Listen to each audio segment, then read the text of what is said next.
to all my self made executives and entrepreneurs. Welcome to the Curious Conversation, a live talk show where we bring entrepreneurs together to learn from each other's experiences and ideas to grow and thrive. I'm your host, Adrienne Johnson, the Lady Executive. Each week, we interview entrepreneurs to understand the steps they took to be successful and why. We also invite a live audience to join and ask questions as well. So be sure to add any questions that you have to the chat. My guest today, Deidre White, is an entrepreneur, successful sales and marketing professional, writer, and beauty editor. She began her journey while in college as a makeup artist, working with models, actors, and recording artists, where she had the opportunity to work with some big names.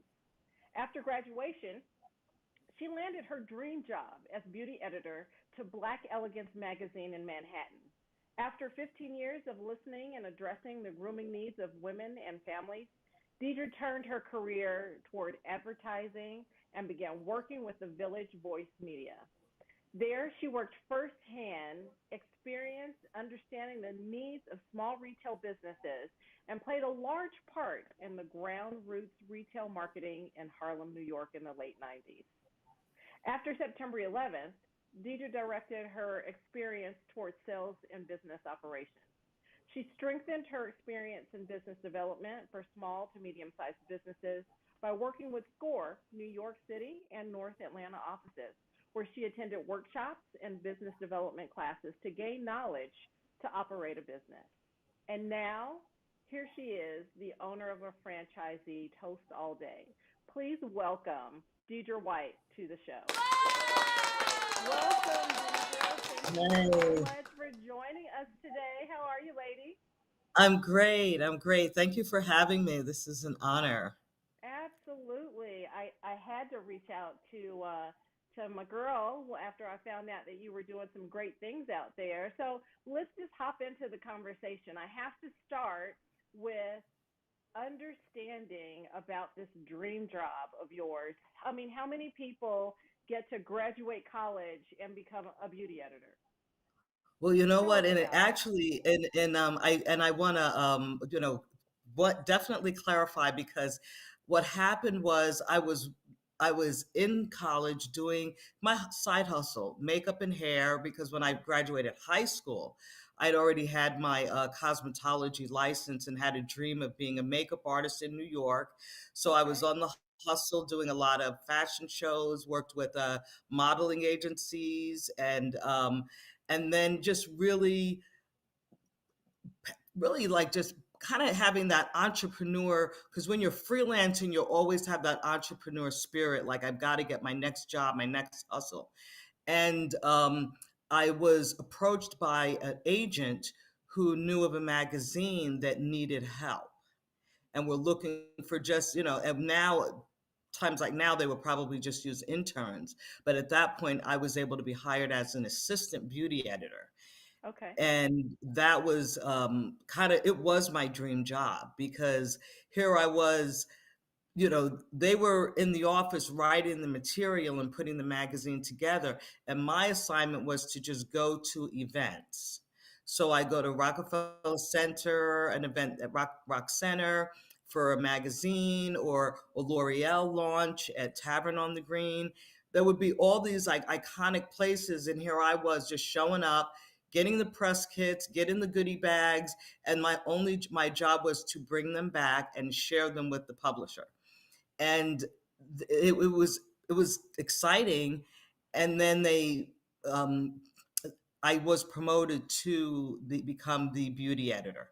So then I was in charge of the 10 pages and still kind of going out and doing these events, but just really being a pulse of what was going on in New York. And Black Elegance was kind of like the B magazine to Essence. And at that time, there was Black Tress, Black Hair Care, um, all Ebony, Essence, Ebony Hmm. Man, Yeah. Jet. There were Harris Publications had all of these magazines. So there was an industry for the hair and beauty. And Yeah. I just happened to fit in that. And I just to make one correction, I was so deep into the industry and just some funding challenges that I actually didn't finish college, but I didn't graduate. It was a 2 year school. I didn't graduate, although I did 2 years. Um, but I've always been learning, and I've gone to other schools throughout the years and honed my talents in areas where I see that I need to do it. So I just want to make that Right. correction. I don't have a degree from FIT, but I did cut my teeth there and cut my I teeth in understand. New York. I understand. I understand. So tell me just a little bit. What was that like? The lifestyle back then, living in New York, in Manhattan, correct? Yes, in Manhattan, it was everything was, up and down 7th Avenue. Our office was on Park Avenue South. The publication, they did other magazines, more industry, for the movie industry, but they launched into the Black beauty market and were doing Black Elegance. So it was really exciting because it was being on the ground floor Hmm. and really setting the tone. And I love it really helped me, not in addition to just keeping that entrepreneur spirit, but really helping others get jobs where I was, I had a beauty shoot or I had a working with the fashion editor and we'd collaborate and we'd do a photo shoot in Prospect Park. And then I'd set up and say, okay, we're going to add some beauty shots to this, so then we have a flow for the magazine. So Sure. it was really exciting because then you're working with working with the designers and all the people on Seventh Avenue to get clothes loaned. The L'Oreal, Clairol, all those major beauty players, they're sending you product to make sure that you get their product in the magazine. So I would always have like, my sisters loved it because I was the one to go to that had all the makeup stuff. I had all the beauty products in the house. Um, as I just had an abundance of these things. But so that was exciting and it was very available, but it was good to be on the ground floor. And as you mentioned, I did work with a lot of people were up and coming at that time. Mhm. Mhm. Um, I remember doing a big, it was a catalog shoot, and this was for during my freelance days, and one of the models was Shari Hadley, and she ended up she was a model, and Michael Yeah. Michelle, they were all on that same, it was like a 3-day shoot and you have different models coming in and out. Wow. And I remember meeting her and doing her and Michael Michelle's makeup and hair for the catalog. And then like 2 years later, Eddie Murphy's doing this big project that all the models, everybody was getting a job on. And at the magazine, we were doing our shoots, but Eddie Murphy's project was the project to be on. Right. And Right. Cheryl Headley was on that as well. And it ended up being Coming to America, which is, now we know, iconic. Yes. Yes. The movie, right? The The staple. movie, the movie, the movie. And, and I met Eddie back in the day when we were all, kind of coming up. I think he just started, he was just doing the when he started in his movie career, coming off of Saturday Night Live and bridging into that. So he was like, Uh-huh. stepping into new territory too, and a really nice He was guy. Eddie, but not Eddie. It was Eddie and the boys. They were, hitting Right. Bentleys and all the clubs just like everybody else. But Right. Right. it was an exciting time because everybody was just trying to make their mark and make their careers happen. And I can reflect on it now and remember, it was I remember doing a shoot for one of the Teen Beat magazines, and the Yeah, I rap. remember that. Yeah. Yeah. Yeah, yeah. And there was the photographer was like, well, there's some new girls on the scene and the rap scene, and I'm doing their photo shoot. I need a makeup artist. So I was booked and I did the makeup. It was Salt and Pepper. And it was, yeah, Wow. yeah, it was called Salt and Pepper. And it was when they did, Wow. yeah, Okay. yeah. And and it was for the teen magazine. The So I wasn't saving that because I was like, well, I want fashion. I'm not into rap. So because it was the early days of that, but at the same time, I value those experiences because it did make me realize that wow, that was an exciting time. It happened and it came and went, but Right. I have the memories of it. And I think even when I watched their show on Lifetime, and they were saying how they had to make sure their image was out there because there were other people trying to come in and be the next female rappers, Right.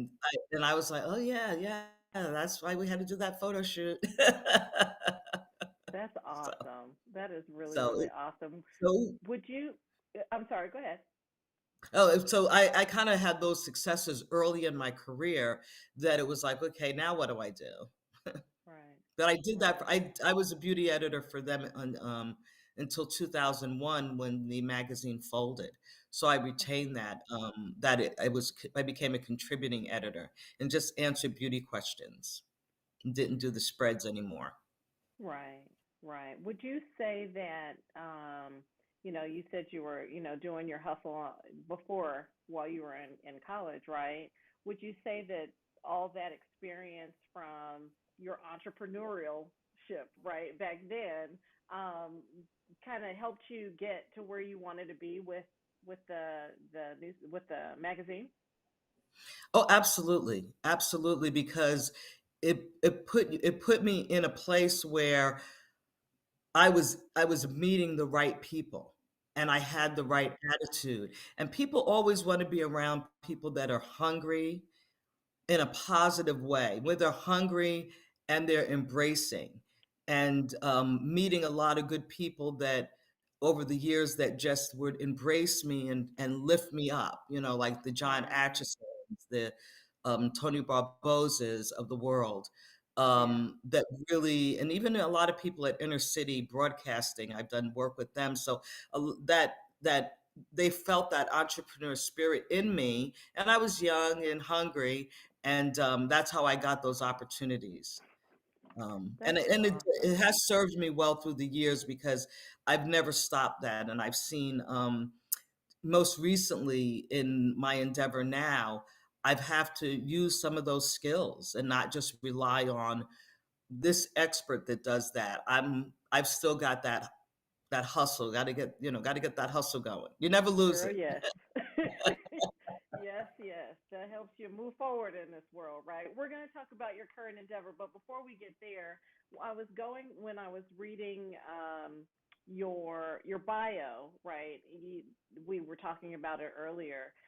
It said that you had been working with SCORE in both New York City and in Atlanta as well, which is where you're located now. So, for everybody that's listening, can you share a little bit about what SCORE is and how it can be helpful to an entrepreneur? Okay, actually, it is a must for anyone who wants to A do must. their own. It's a must because SCORE is a division of the Small Business Administration, and they're made up of expert retired business professionals to give you one-on-one free advice. Say And that in New again. Say it again. One on one, one free free advice. advice. Yes, ma'am. And with that said, these are experienced people that have been there, done that, and they're giving back. They're paying it forward to share with you their experience and then guide you through the process of a business plan writing, financing, Mm, location. And then they are also they are connected with certain organizations that, like in New York, they connected me with the Women's Venture Fund, and then they would have events and they had resources as well. So SCORE, and this Small Business Administration is a great resource to reach out to get that one-on-one free counseling. They do webinars, and they'll have certain classes and things that, if you want to pay for them, you can. But that one-on-one counseling is so valuable. And just to point you in the right direction of getting the right Please. software to put the business plan together, or who are the micro lenders in the area, or should you do a micro loan or a regular SBA loan. There's different information that you don't know, and these people are there for that. And these are really our tax dollars, because the Small Business Administration is a government agency that Right. is set up for the development of entrepreneurs to move their business forward and take it into, how should you be an LLC or Inc. or a corporation, all that kind of guidance they'll give you. And when I decided to move to Atlanta, they provided me with the SCORE office in Atlanta, and I knew I would be in Cobb County, so I connected right away with them, and that was helpful as well. So I just made sure I kept that fluid resource Right. going. So they are definitely valuable, and I would recommend it for any entrepreneur um, to join and be a part Right. of. Tap into that resource. Like she said, it's completely free. Um, if you can't, I would say Google. Google is our best friend, right? Google, Score. Doesn't matter what industry or interest you're in with your business, reach out to them and get in contact.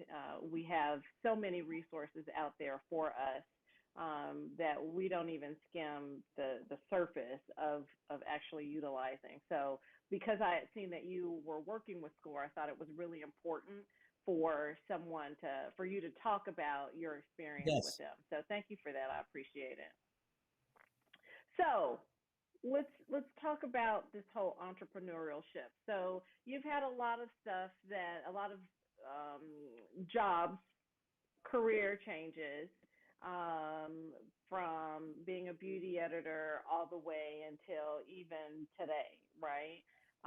But right in the middle, we reconnected probably about you and I, maybe about a couple of years ago, and you were working on a venture. This was before COVID, and you were gung ho on it. It was called Bonding for Beauties, and we were going to pull together and do something together, a business venture with that, and it kind of went sideways, right?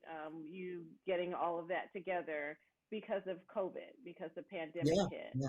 So share with, and I'm sure a lot of the people that are listening right now have had to pivot, had because of the pandemic. They've had to do something different. So talk a little bit about, your setting up of Bonding for Beauties, and then how all of a sudden you had to pivot. What was that impact for you? Well, yeah, it was really a journey, and a big learning experience as well, because um, the idea was, it was even before Bonding for Beauty. I've been working on it for about 6 years, and it Wow. was going to be it's something else, a different name. And it's really important to do your homework and understand. And that was one of the good things about the counseling with SCORE, is we started to realize that what the main idea was, which was going to be a youth salon, Mm-hmm. wasn't wouldn't be able to sustain itself. And Mm. with that, we had to do market research and a focus group to really find out from the community, what do you want, what will be supportive.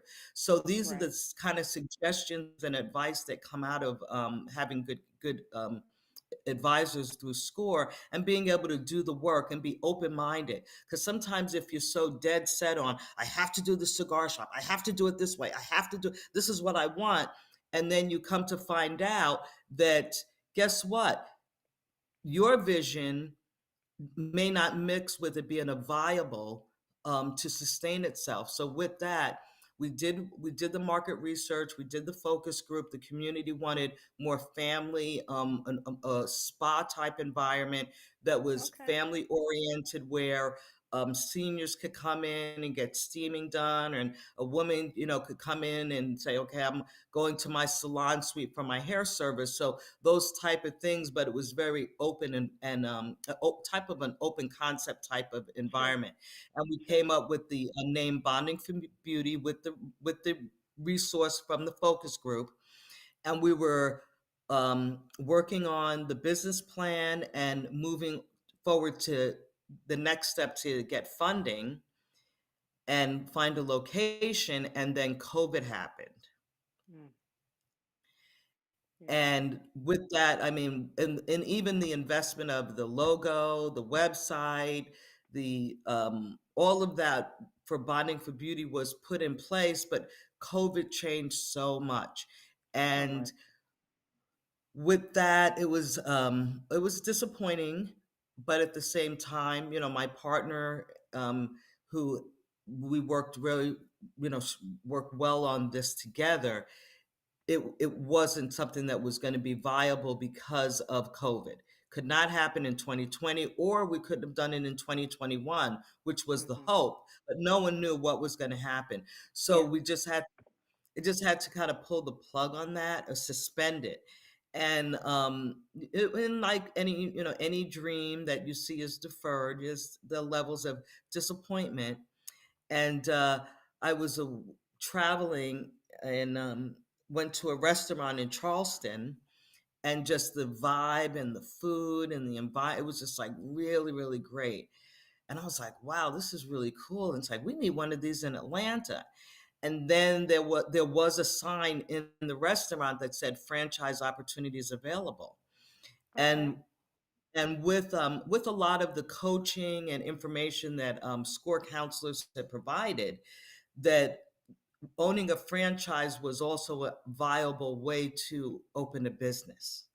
Hmm. Hmm. So that's when kind of the light bulb went off and said, hey, this is a good idea. I've been wanting to open a business. So instead of it being a sauna, now I'm serving in another way.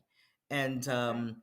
that's how that pivot. And you have to pivot. I was on a webinar with Forbes magazine in 2020, and they were talking about, yes, women entrepreneurs are the leading starting businesses. We are the leaders in all communities, particularly here in the South. And that they're saying you have to be able to pivot. If you had a storefront, be able to Gotta pivot pivot. and be Yeah. online. If you had an idea that is no longer viable based on the circumstances changing, be open to pivot. And Yes. that's when I said, you know what, I'll just take all that effort and energy and move it into this franchise. And that's been it's coming together really well, and it's exciting. So that's where my pivot went. So sometimes a disappointment can turn Yes. into a real good benefit. And that is the truth. Blessing. There are so just looking back, right, on my own experiences, and I think, gosh, that didn't work. But I realized what I learned from it that I could add to the next thing. So every single thing, the idea that I had made the next idea even that much better, right? So I can see that learning Yes. path, and pivoting actually does the same exact thing, right? It just, unfortunately, that wasn't what was supposed to happen at that time based off of whatever, right? In this instance, the pandemic. But you pivoted into another open door.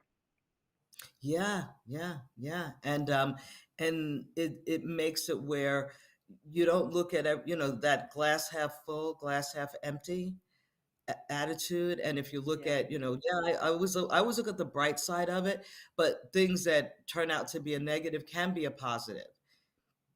And absolutely. and with a lot of people that, I've left corporate and decided not to go in that direction, and really to pursue my goal, my dream Right, of opening a business. So the being able to adjust and change. right, right. And what's the name of this new business of yours? It's called a Toast All Day, And I Okay. actually toast all day. It's a restaurant s- breakfast brunch concept with Southern low country food.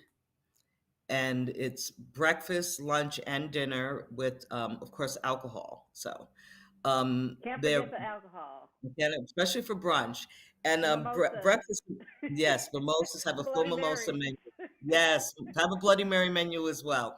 And the beauty about this is that in my research and just seeing how, of course, how the food industry has changed and have their challenges in the breakfast space seems to be the hottest trend and being able to be on it. And then when I reached out to the franchise and we kind of started our conversations, it became clear to me that they were um, they were starting this on they were just starting their franchise as well in 2021. So once again, it's kind of brought me full circle from being on the ground floor with the startup magazine. Now I'm on the ground floor with the startup of the franchise. Wow. And Atlanta is the first franchise. And they've got several others lined up, but it's exciting to be the first. And the support that they're given is really exciting. Very So, good. Very good. So what? So I know that we were talking about you having a pivot, and I say signs are where they're supposed to be so that you can see them right at the right yeah. time. And you saw that sign on the wall. Were you nervous about putting yourself out there No, it's to actually do a really franchise? exciting. I Okay. was really, really excited, and it was like I had to like contain the enthusiasm so they didn't get too happy, too, it's like, no, contain your enthusiasm. And I was working on a sales project, and then when that ended, it just gave me the opportunity to just go into this full force and work on it and get it done. So it's been a really, really, really exciting endeavor, and it was more exciting than nervous. And I've not gotten the nervousness yet. I mean, I'm reading through the 250-page owner's manual now, and being able to just really incorporate the experiences and the things that myself and my partner want to bring to the business with the playbook that they've handed us. And Okay. that is exciting as well. And that's a beauty about it, having a franchise. There is a playbook to work with, as opposed to had it been bonding for beauty. That was our own concept, our own plan. We were like shooting in the dark, figuring it out. So, Right. like you said, They the already things had a happen recipe for a book reason. for you. No pun intended. Exactly. Yeah. Okay, Absolutely. okay. Well, we're running a little short on time, but I do have a couple of questions that I just want to ask you. A couple more. So I was just talking about reflecting back on experiences, right? Looking back on all of your experiences, what was the aha moment that you have now from looking back at everything that's happened in your past? Um, I would say,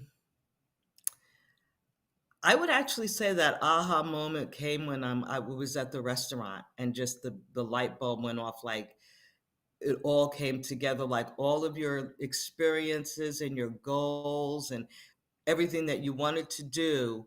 Here it is, right here on a plate for you to take. And I think that was the aha moment, and that's where that excitement came, as opposed to the fear. So yeah, and it made it just right. And as I moved forward with it, the disappointment with bonding for beauty just started to fade because I had that aha moment, like, oh, bonding what? Understood. Understood. Okay. And this one's going to make you think. Okay. So I know it makes me think. It made me think for about 10, 15 years, and I couldn't figure it out. And one day it came to me. The question is, what is the one that unique talent that Deidre Manier White has that nobody else has? Hmm. Ah, Yeah. Yeah. Um, I would say I would definitely say that the salesmanship in my spirit, the Okay. salesmanship in my spirit, because it's like always, always be learning, I'm always selling in a sense. And not everybody has that.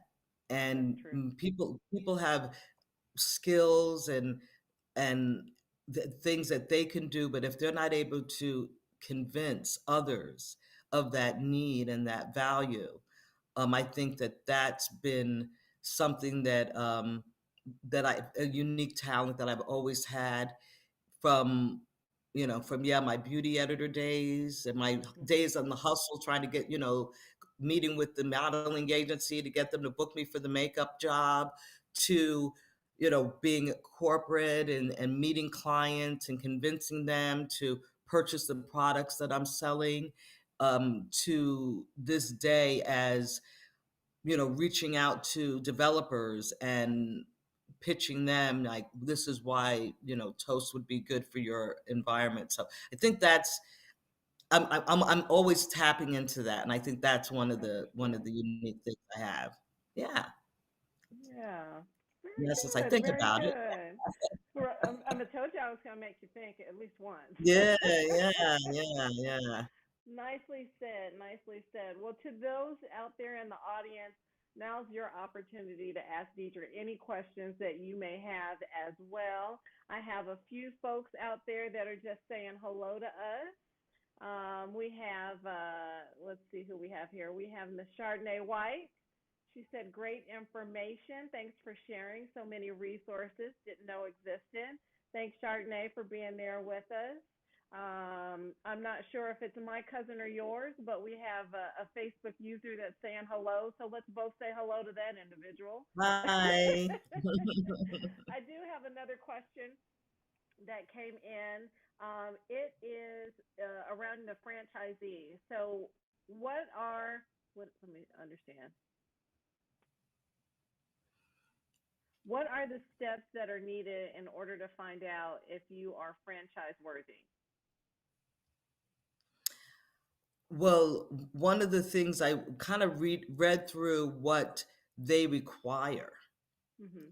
what they require of you, because there are you have to one have that entrepreneur spirit that you are going to be your own boss.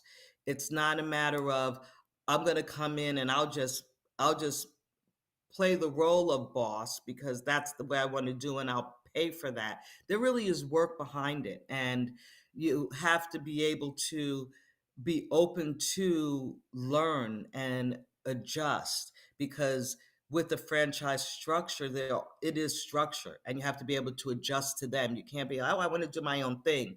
You have to be able to adjust with them and then make sure that it is a fit, that's something you would be comfortable in. Like and I'll just think of this, may not be the best example, but it is one. So let's say if you're an insurance person and you love that industry, you eat, breathe, live it, you love it. You could be a State Farm franchisee, and it's something that if it's something that you have a passion for, by all means go for it. And what I found in my research, that there are franchises for everything. They If you really want to are. really are, if you want to, if you always wanted to open up a pet salon where people could come and have their pets groomed, there are franchises for that. You don't have to reinvent the wheel. um, but be able to be open to do things the way their structure is, and that's what really makes you more viable for a franchise. That you have to be Sure. open to take direction, follow guidelines, and then have that be my own boss mentality, because you are, and that you can do everything, that you may at some point have to, you're gonna have to sweep the floor and clean the windows and wash a dish or two, Well, and you'd be have to open do to that if you were running your own business, also, that. right? Exactly, So, exactly. if you're not willing to do the dirty work along with the great work, then maybe having your own business isn't for you. But I understand. I understand. Absolutely. Well, it looks like that is the last question that came in, but we do have, I think they're talking to you, that Roz Smith says you have tenacity and perseverance. So, congratulations. And I do want to congratulate you on taking this leap into franchiseism, right? I make up my own words. So, to being a franchisee, regardless, right, of what industry it's in. It's you still putting out your entrepreneurial spirit, and going after everything there. So, I really do commend you on that. And for those individuals who are entrepreneurs, as Deidre just said, there's franchises for everything. What's stopping you from growing your business to the point where you can also make it a franchise, right? And reap the reward and gain from that as well. So just something to put out there for you guys to think about. But Deidre, thank you so much for coming on and hanging out with me for a little while. I do want to remind everybody once again, I'm going to say mimosas and Bloody Marys. Those are my brunch drinks. Don't forget to check out Toast All Day. Visit them on all the social media outlets. Deidre is on Facebook at Deidre M. White, and she is talking all about Toast All Day there, as well as on Instagram, which is Deidre White. And lastly, LinkedIn, which is one of my favorite places, Deidre Manier White. Make sure that you check her out there. And Deidre, you got to let us know when the shop opens, when the restaurant opens, because I got to come Absolutely. get Absolutely. my early morning drinks.